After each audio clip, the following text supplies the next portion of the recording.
By December 1971, South Asia is engulfed in crisis. East Pakistan is burning, and 10 million Bengali refugees have crossed the border into India, fleeing an episode of mass atrocity. As the Indian military nears a decisive victory, a massive new threat appears in the Bay of Bengal. The United States dispatches Task Force 74, led by the nuclear-powered aircraft carrier USS Enterprise, to pressure the Indian government into stopping its campaign. President Richard Nixon viewed the Indian leadership with intense personal vehemence. He intended to use this massive naval task force as a direct tool of intimidation, moving the world's largest warship to within 1,000 miles of the Indian coast. Prime Minister Indira Gandhi is handed the intelligence report and realizes India is strategically naked. The Navy has no assets capable of threatening a nuclear-powered carrier, and the Air Force cannot reach that far into the deep bay. Moscow responds to her call for help. A flotilla of Soviet nuclear submarines turns south from Vladivostok and begins trailing the American fleet. Faced with an underwater threat they cannot easily track, the Americans stop, then turn back. The war officially ends on December 16th, with one of the most complete military victories in modern history. Pakistan surrenders, and the nation of Bangladesh is born. But the victory was shadowed by the memory of the Bay of Bengal. Gandhi understood that without its own submarine power, India would always remain vulnerable to coercion by foreign superpowers. In 1974, India detonated its first nuclear device beneath the Rajasthan desert. While this test announced India's technological capability to the world, a separate, more secretive project was already forming within naval headquarters.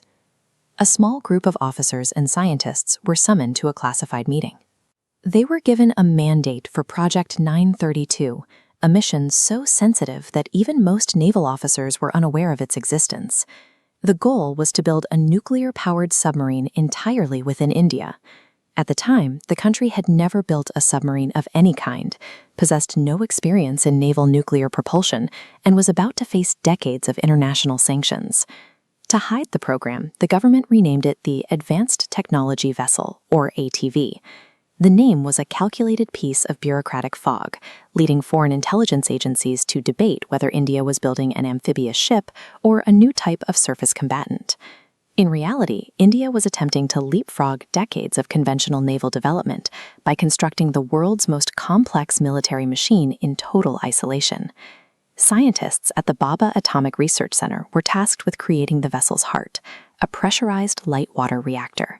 This required an extreme feat of miniaturization. A land-based reactor is surrounded by hectares of concrete and safety systems. This version had to fit inside a pressure hull just 11 meters wide. The engineering was unique. Unlike land reactors, a submarine reactor must withstand the constant vibration and flexing of a hull moving through deep water without fracturing. Most importantly, it had to be silent. Any acoustic signature from the cooling pumps or turbines would allow enemy hydrophones to track the boat's every move. By 1989, after years of theoretical work, the purely indigenous reactor design was proving unsuccessful. The complexity of the physics had outpaced the team's isolated resources. Willpower alone could not solve the reactor problem. To succeed, India would need a partner willing to share the world's most guarded naval secrets. India turned to Moscow, securing a lease for a Soviet Charlie 1-class nuclear submarine in 1988, which they renamed the INS Chakra. This vessel served as an ultra-classified underwater school. Indian engineers and scientists lived aboard the boat, gaining direct access to the propulsion systems and learning how a naval reactor is actually managed at sea. They studied how the pressure hull responded to deep water and how to handle specialized coolants. One officer described the experience as being worth more than 100 textbooks. This practical knowledge allowed Indian scientists to scrap their failing design. Working with Russian technical assistance, they finally succeeded in miniaturizing a reactor that could power their own boat. In 1998, the world's attention was again fixed on the Rajasthan desert during the Pokhran II nuclear tests. But a different, equally significant milestone was occurring simultaneously on the coast. That same year, APJ Abdul Kalam oversaw the cutting of the first steel for the submarine hull. The secret project was finally acquiring physical form. For decades, absolute silence had surrounded the program, leading many observers to believe India's submarine ambitions had stalled or been abandoned. But the silence was the strategy. The machine Indira Gandhi had envisioned in 1974 was finally entering the water. The sea connects all things, and in the silence of the deep ocean, India had finally built the power to ensure it could never again be intimidated from the waves. In December 1971, 3 small Vidyut-class missile boats crossed 850 miles of open ocean under the cover of darkness. They launched a barrage of Styx missiles at Pakistan's Karachi naval base. The resulting fireball from the fuel storage facility burned for a week and was visible from 40 miles away. No Asian navy had ever successfully used anti-ship missiles in combat before, but the triumph was immediately overshadowed. As the fires burned in Karachi, the United States sent the nuclear-powered USS Enterprise sailing into the Bay of Bengal. India's fleet had absolutely nothing that could threaten it. The small frigates and sloops of the colonial era were built for coastal patrols, not for great power competition. Against the USS Enterprise, they were effectively obsolete, leaving a massive strategic vacuum in the Bay of Bengal. Watching the American carrier approach, Prime Minister Indira Gandhi recognized that survival required a true blue water fleet. More importantly, India needed a guaranteed way to retaliate from beneath the sea if its mainline forces were ever wiped out. The humiliation of Task Force 74 forced a total 50-year reimagining of Indian sea power. Throughout the 1980s, India imported heavy Soviet hardware, like the Kilo-class submarines. Instead of passively operating these vessels, the Navy stripped them down and studied them. A 3-year lease of a Soviet nuclear submarine provided the technical blueprint Indian officers needed to begin their own designs. By 1995, that learning phase culminated at the Mazagon dock in Mumbai. The commissioning of INS Delhi proved domestic shipyards could construct a massive, guided missile destroyer entirely from the keel to the mast. Subsequent generations of these domestic destroyers and frigates were then equipped with a uniquely lethal piece of joint engineering, the BrahMos cruise missile, developed in partnership with Russia. Traveling between Mach 2.8 and Mach 3, 3 times the speed of sound, the BrahMos moves with such sheer kinetic velocity that modern naval defense systems struggle to track, let alone intercept, the warhead before impact. This combination of indigenous radar-absorbent hulls and supersonic weaponry produced the Project 15A and 15B destroyers. These ships pack advanced electronic warfare suites and comprehensive anti-submarine packages to lock down the surface ocean. This entire modernization program was conducted in the open. The massive steel hulls and supersonic tests were designed to be heavily publicized, serving as a loud, undeniable warning to any rival fleet in the region. But far away from the flashing cameras of the Mumbai shipyards, a completely separate project was unfolding. In 2004, deep inside a highly classified facility in Visakhapatnam, engineers quietly cut the first steel for a 500-megawatt naval nuclear reactor. When this massive 6,000-ton hull was finally floated in 2009 as the INS Arihant, the government released statements so boring and vague that the global press corps completely ignored the event. No photographs of the fully assembled vessel were allowed. 4 years later, shore-based testing of the reactor began. Engineers slowly pushed the power levels up in tiny, agonizing increments of 5 to 10%, analyzing every possible metric across weeks of silent, high-stakes observation. On August 10, 2013, the reactor finally achieved sustained criticality. The propulsion plant worked. An incredible 35-year journey to cram a working nuclear power station inside a submarine pressure home had succeeded. India had become the first nation outside the Permanent Five to commission its own nuclear ballistic missile submarine. While other advanced nations had tried to develop this technology independently, they eventually had to buy or lease their fleets.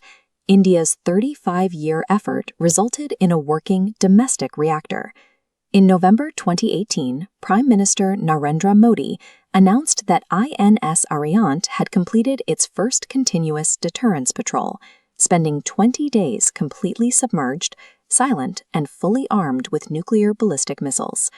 A nuclear triad distributes an arsenal across land-based silos, airborne bombers, and deep-sea submarines. Submarines are nearly impossible to track, guaranteeing survival.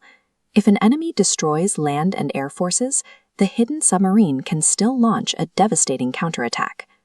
To house this growing fleet of nuclear boats, India has been carving an underground fortress directly into the rocky eastern Ghats Mountains near Rambili. Project Varsha is a sprawling $3.75 billion subterranean base. The tunnels are cut straight into the sea, allowing submarines to leave their berths and slip into the deep waters of the Bay of Bengal without ever surfacing. Spy satellites will never see them leave. Today, the industrial machine that Indira Gandhi set into motion is moving at an astonishing speed. Since 2014, Indian shipyards have delivered over 40 indigenous warships, commissioning a new platform on average every 40 days. The crowning achievement of this momentum is the INS Vikrant. At 45,000 tons and stretching 262 meters long, it is the largest warship ever designed and built entirely on Indian soil. To construct something this massive, India had to level up its entire heavy manufacturing sector, producing 26,000 tons of specialized high-grade steel internally at plants in Bhilai, Rourkela, Durgapur, and Bokaro. The small coastal patrol force that helplessly watched an American carrier approach in 1971 is gone. The modern Indian Navy now operates 2 aircraft carriers simultaneously, backed by advanced frigates and long-range armed drones patrolling the skies. India successfully built 2 navies at once, a visible surface fleet to command the ocean, and a silent, submerged force to ensure the nation's survival. In March 2024, approximately 260 nautical miles east of Somalia, the Indian Navy intercepted a hijacked Bulgarian bulk carrier named the MV Ruan. Somali pirates held the vessel for 3 months, converting the ship into a mothership to launch armed attacks against merchant traffic. The destroyer INS Kolkata closed in, using a ship-launched drone to confirm the hijackers.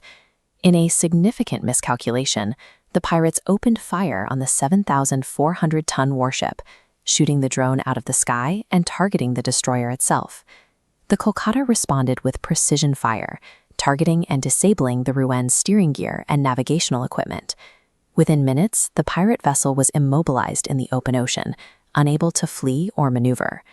Over the next 40 hours, a massive logistical operation unfolded. The Indian Air Force launched a C-17 Globemaster from Indian soil, flying it 1,500 miles to perform a low-altitude airdrop of combat raiding craft and a team of Marine commandos directly into the ocean. These commandos, known as Marcos, boarded the Ruan under fire.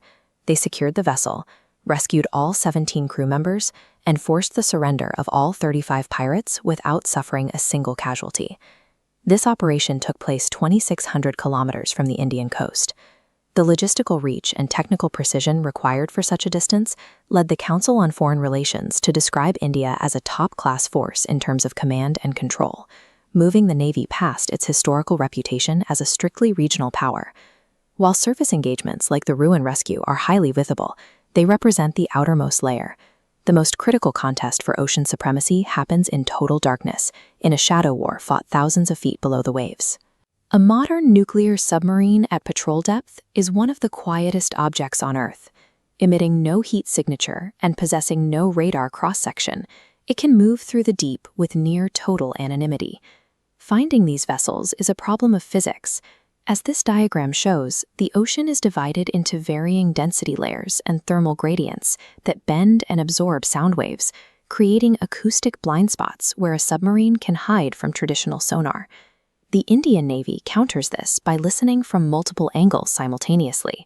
By combining data from the surface, the air, and the seabed, they create a complete 3-dimensional acoustic picture of the underwater environment. This network is anchored in the air by the P-8I Neptune. This aircraft is equipped with advanced magnetic anomaly detectors and sonobuoys, allowing it to track Chinese submarines the moment they slip through the Malacca Strait. Deepwater detection is handled by specialized ships like the INS Vikrant.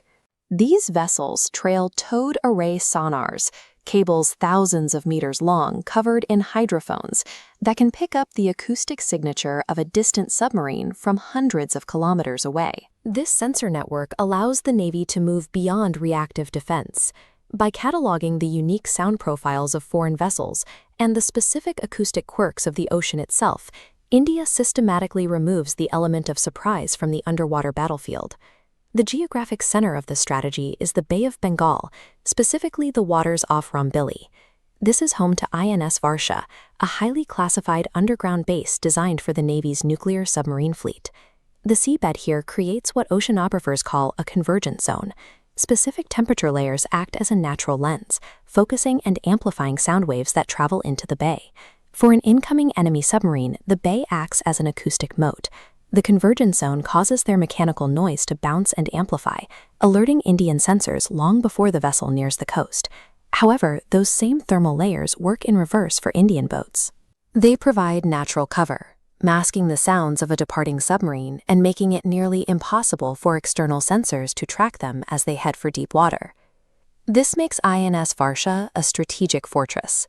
It allows nuclear submarines to enter and exit entirely submerged, shielded from both sonar detection and overhead satellite surveillance. While India masters the acoustic layers of the ocean, the Navy is already shifting toward a battlefield where human crews are no longer required. In 2024, an autonomous surface vessel named Matangi successfully completed an 850 nautical mile transit without a single crew member on board. India is now acquiring a fleet of these autonomous boats for high-speed, uncrewed patrol missions. This automation extends to the seabed with the procurement of 30 autonomous underwater vehicles. These unmanned submarines are designed to silently monitor the ocean floor and plant sensors, providing continuous surveillance without risking human life. By wiring the seabed and deploying autonomous drones, India is building a persistent, automated presence that can monitor the entire Indian Ocean region in real time. All this technology, the acoustic sensors, the commandos, and the uncrewed fleets, serves a single doctrine, SAGAR. This stands for Security and Growth for All in the region, positioning India as the primary security partner for its neighbors. The scale of this commitment is visible in Operation Sankalp. Between 2019 and 2025, the Navy escorted over 500 merchant vessels and rescued more than 520 people, making it the most sustained naval deployment in Indian history. In early 2025, the aircraft carrier INS Vikrant demonstrated this role during a peacetime deployment. When a bulk carrier reported 3 critically injured crew members, the Vikrant launched a helicopter across the open ocean to perform a mid-sea rescue, delivering the men to medical care within 4 hours. India has developed a Navy that balances extreme lethal capability with the reliability of a regional first responder. It is a force designed to protect as much as it is designed to deter. This capability has transformed the Indian Ocean into a transparent battlefield. In the deep, there is nowhere to hide. Not anymore. Deep inside the Indian Defense Ministry archives, there is a photograph the public will never see. It shows the Bay of Bengal. Just beneath the choppy gray surface, a massive, long hull is gliding through the water. Down at 200 meters, where the temperature drops sharply, 90 highly trained sailors and officers have been submerged for 19 days. They are on an active deterrence patrol, and they are carrying 12 ballistic missiles. In nuclear strategy, this is known as a second strike capability. It means that if an enemy launches a surprise attack that successfully wipes out a country's airfields and land-based silos, this surviving underwater weapon can still hit back. For an adversary, this invisible patrol changes the calculus of any potential conflict. Even a successful first strike against India's land-based missiles or airfields is no longer a final blow, because the submarine remains unseen, untouched, and ready. In December 1971, Indira Gandhi received an intelligence report that shifted India's strategic outlook. The American aircraft carrier USS Enterprise had turned toward the Bay of Bengal. Without a comparable naval deterrent, the nation sat in a state of total vulnerability. Today, that historical vulnerability has been replaced by a complete nuclear triad. The land-based leg relies on the Agni series of missiles. The Agni 5 can reach targets over 5,000 kilometers away, covering major adversary cities. The air-delivered leg operates from the skies. Aircraft like the Mirage 2000H, Jaguar, and modern Rafale jets are equipped with heavy payload hardpoints to carry nuclear gravity bombs. And now the sea leg completes the triad. INS Arihant and INS Arighaat are already conducting deep-sea deterrence patrols, with a third vessel, INS Aridaman, preparing to join them. By maintaining 3 independent legs of a triangle, India ensures that a nuclear strike can never fully eliminate its ability to respond. It creates a strategic reality where any initial attack is met with a guaranteed and survivable retaliation. Building these highly complex vessels required a massive upgrade in heavy manufacturing. Yards like Cochin Shipyard Limited, which had never built anything of this size before, successfully constructed the 45,000-ton INS Vikrant aircraft carrier. Since 2014, Indian shipyards have delivered over 40 warships and submarines. To put that industrial output into perspective, a new naval platform has been commissioned, on average, every 40 days. This chart shows the rising percentage of domestic submarine engineering. INS Arihant started with Russian assistance, but indigenous content climbed to 70% on INS Arighaat and reaches 80% on INS Arisudan. Looking at the next generation S5 class and design, the target is over 90% indigenous content. The architects behind these vessels belong to the Warship Design Bureau.